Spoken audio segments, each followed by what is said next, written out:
we have seen a number of occasions when technologies from the research system, when they are communicated to the farmers, it is not reaching the farmers at one go. You find that a number of stages are involved from first passing on this information to its final adoption by the farmers. It involves a series of innovation decisions. So let us look at what are all the stages involved in the adoption and innovation decision process. The stages in the adoption process are 5 in number. First is awareness, second is interest, third is evaluation, the fourth stage is trial, and the fifth one is adoption. You look at this diffusion of innovation as consisting of 5 distinct stages. In the awareness stage, the farmers come to know about the existence of the practice, but they don't know about the details of it. In the interest stage, the farmers are curious to know more about the innovations. In the third stage of evaluation, they mentally evaluate whether this innovation can be tried at their level, and after this mental evaluation, probably if they are convinced that this innovation will be applicable to them, they may try it on a small scale. They may use in a limited land, they may use only a limited capital to try this innovation. That is what is called the trial stage.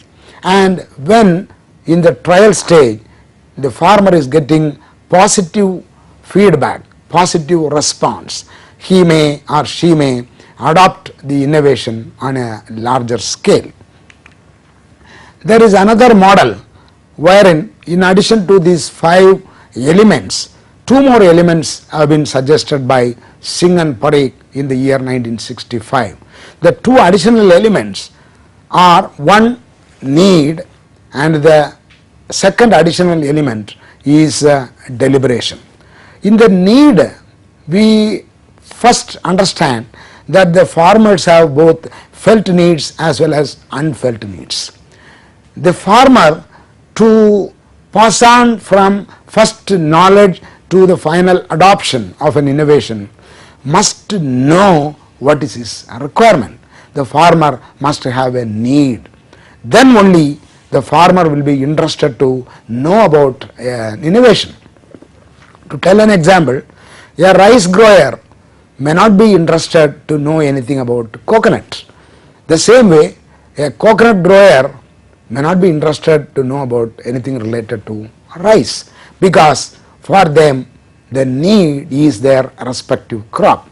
Similarly, the second additional element is deliberation. In this, the farmers are getting additional information, seeking opinion and advice about the innovation before even trying them.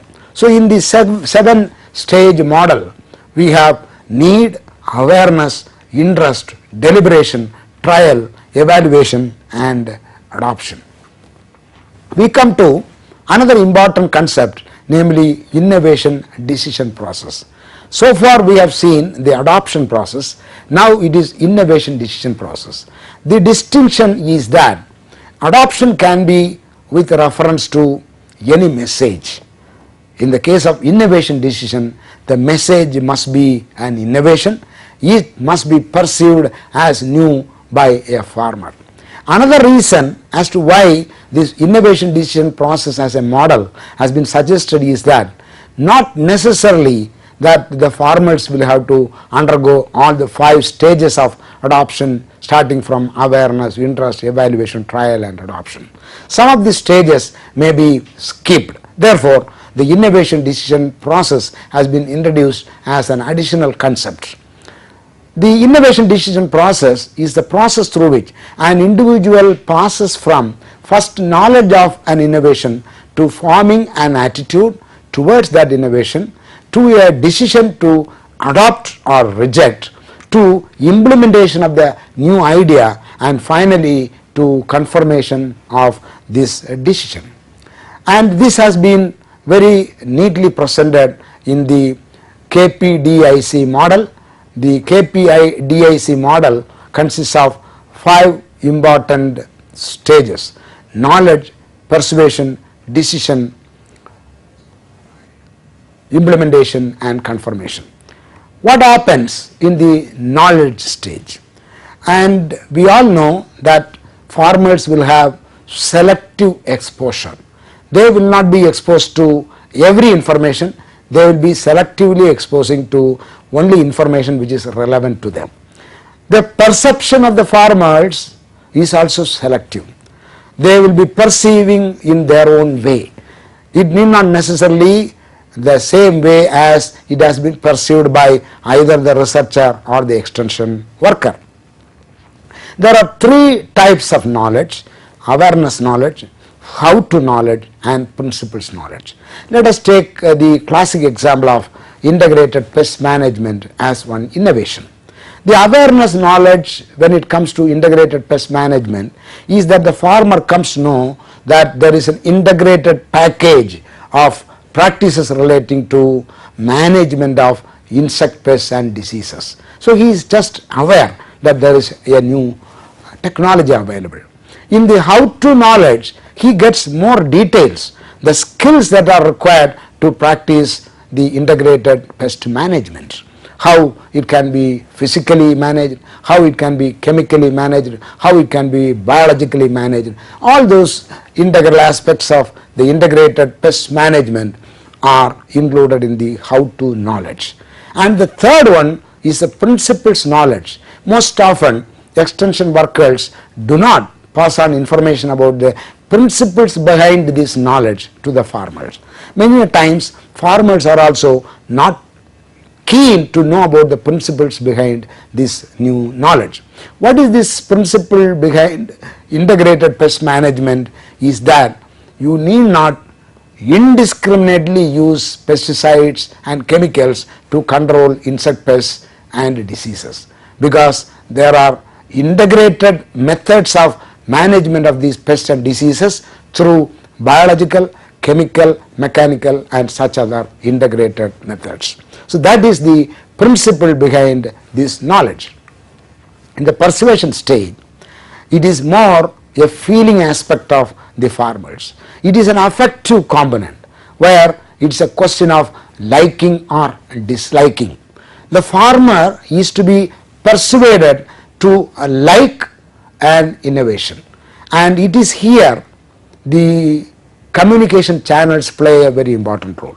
Mass media are very effective in the knowledge stage, but when it comes to persuasion, forming an opinion about an innovation by the concerned farmer, interpersonal channels are more important, and the opinion leaders, the key communicators, the informal leaders in the community, they play a very important role. They have an interpersonal influence to persuade the farmers to accept innovations.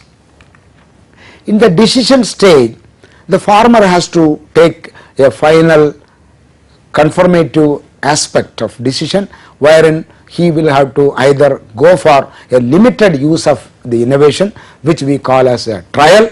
Sometimes he may adopt it fully, sometimes it may be thoroughly rejected. This all depends on the merit with which the innovation is perceived by the concerned farmer, and the decision either to try it on a limited scale or to adopt it on the larger scale has to be implemented. And at this stage of implementation, farmers make their own adaptations. This is where the reinvention come to play. Farmers make their own modifications. So in addition to the innovations from the research system, the conventional research system, we now know that there are a number of farmers' innovations, farmers' own additions to the innovations from the research system. These are called as farmers' innovations. And in the confirmation stage, the farmer, on the basis of his experience of trying the new practice or innovation, the farmer may reinforce his decision to further go about a large scale adoption, continuous adoption, or on the basis of his better experience, the farmer may be reversing his decision. The farmer may go back to his earlier practice. There is a possibility of a farmer summarily rejecting an innovation also. It can be active rejection or it can be passive rejection. In active rejection, what we find, the farmer is participating in the adoption. He is using it, but with his experience which is not liked by him, the farmer is rejecting at a later stage. So he is active at one stage, but in the case of passive rejection, the farmer outright rejects the information, the innovation, and he is not actively involved. And this dissonance is a very important factor that extension workers have to keep in mind. The farmer, when he comes to know about a problem and when he is seeking certain solutions, he will be in a disequilibrium stage, and on the basis of either adoption or trial of an innovation, there can be increase in the disequilibrium stage. He will be getting more and more confused. There is a likelihood that he may be in dissonance, and it is here the extension workers will have to give more of supportive messages to see that the farmer accepts this innovation. Discontinuance is another consequence. One form of discontinuance is replacement discontinuance. Here the farmer is discontinuing the innovation once he accepted because he has a better replacement. Maybe a farmer who is growing a high yielding variety, if he comes to know that there is a hybrid, he may go in for the hybrid and he is discontinuing with the high yielding variety. It is a replacement. The second one is a disenchantment discontinuance. Here, because the farmer is having some negative impression about the innovation, he is disenchanted, he is not happy about the use of this innovation, and therefore he is discontinuing the innovation. The third is forced discontinuance. Sometimes governments take a decision that certain things have to be followed by the farmers. Maybe it is with reference to a new chemical, or it may be with reference to a weedicide, or it may be with reference to some variety, and in such cases farmers will have to discontinue because there is a force from some other authority. Another concept which is very common in this context is over adoption. Many a times it is misconceived also. Over adoption is not excess adoption. Over adoption is adoption of a practice, a technology or an innovation when the scientists or the extension workers have asked for its discontinuance. Farmers are advised to take up some innovations at one stage, but when the scientists or the extension workers come to know that there is a likelihood of some undesirable consequences, the scientists or the extension workers ask the farmers to discontinue the innovation, but some farmers do not accept that.